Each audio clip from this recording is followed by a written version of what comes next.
dans la zone bleue, qui est en contact avec le Conseil économique et social d'Afrique. C'est l'Union des conseils économiques et sociaux d'Afrique qu'on appelle ICESA. Et à la suite d'une étude qui a été menée par l'ICESA sur la compréhension du citoyen africain sur le changement climatique, l'ICESA a produit un document de plaidoyer dans lequel la vulnérabilité des Africains au changement climatique a été mise en évidence. C'est comme ça que l'étape qui va suivre, c'est la mobilité des Africains qui est induite par le changement climatique. Et on l'appelle projet de mobilité sur le changement climatique. Et pour le moment, il y a 4 pays qui sont associés à cette étude. Le Maroc, évidemment, comme pays qui préside l'ICESA, la Côte d'Ivoire, le Niger et la RDC. Donc, la réunion d'aujourd'hui, c'était pour jeter les bases de cette étude qui va commencer avant la fin de l'année. Et du côté de la RDC, nous avons eu le privilège de présenter la note méthodologique de la RDC. D'abord, en faisant un état des lieux, vous savez que nous sommes déjà confrontés par ce phénomène de migration climatique. Nous avons les migrations externes, les Mbororo qui sont déjà en train de pénétrer, après les Hauts-Touélé, les Bas-Touélé, ils sont en train d'aller du côté du Grand Équateur. Mais au-delà des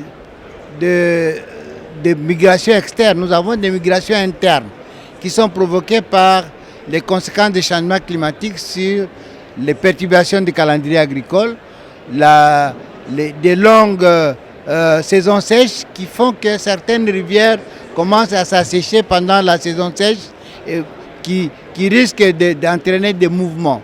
Et les données que nous avons, qui ont été produites par CREBAC, du professeur Raphaël Chimanga, montrent qu'il y a certaines provinces qui sont beaucoup plus affectées. C'est la province du Haut-Touélé, c'est la province du Bas-Touélé, mais aussi la province du Haut-Katanga. Et même le Loire, là-bas en partie, est concerné par ces questions-là. Vous avez aussi, au-delà des sécheresses, des inondations. Et les projets s'appellent Deep Dive, ça veut dire nous avons des éléments épars au niveau africain. Ces projets-là visent à entrer en profondeur pour comprendre ces migrations liées au changement climatique, pour permettre aux pays de pouvoir anticiper par rapport à cela. Voilà pourquoi aujourd'hui il était important que, au-delà des pays, les 4 pays, d'autres pays puissent s'associer à cette étude qui va recevoir le financement évidemment de l'ACMI qui s'occupe de la mobilité climatique, mais aussi de la Banque mondiale. Mais le pays, pour adhérer, doit aussi apporter sa contribution. Donc là, nous sommes avec des partenaires qui pourront appuyer la contribution de la RDC pour pouvoir déclencher ce financement. Et ça, le début de ces projets, ça serait pour quand? En tout cas, c'est un projet qui est prévu pour 2023. Là, nous sommes en train de finaliser l'approche méthodologique. Nous espérons que d'ici décembre, nous allons nous réunir au sein de l'ICESA pour vraiment lancer le programme pour que début 2023, les travaux commencent. Alors, qu'est-ce qui va se passer? Nous allons capitaliser l'expertise interne pour les pays.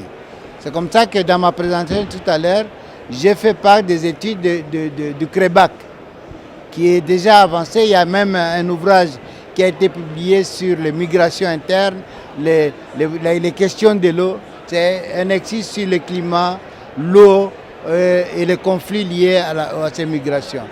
Au-delà de CREBAC, de l'UNIKIS, nous voulons aussi associer d'autres universités, notamment à Kisangani et à Lubumbashi, pour que ce soit des experts congolais qui maîtrisent ces questions pour faire ce travail.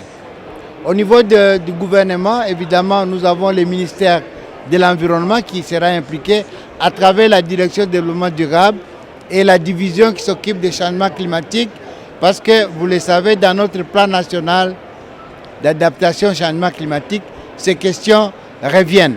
Je crois qu'il y a une bonne base d'information, puisque nous voulons entrer, c'est ça, deep dive, il faut entrer en profondeur, on va partir sur l'existant.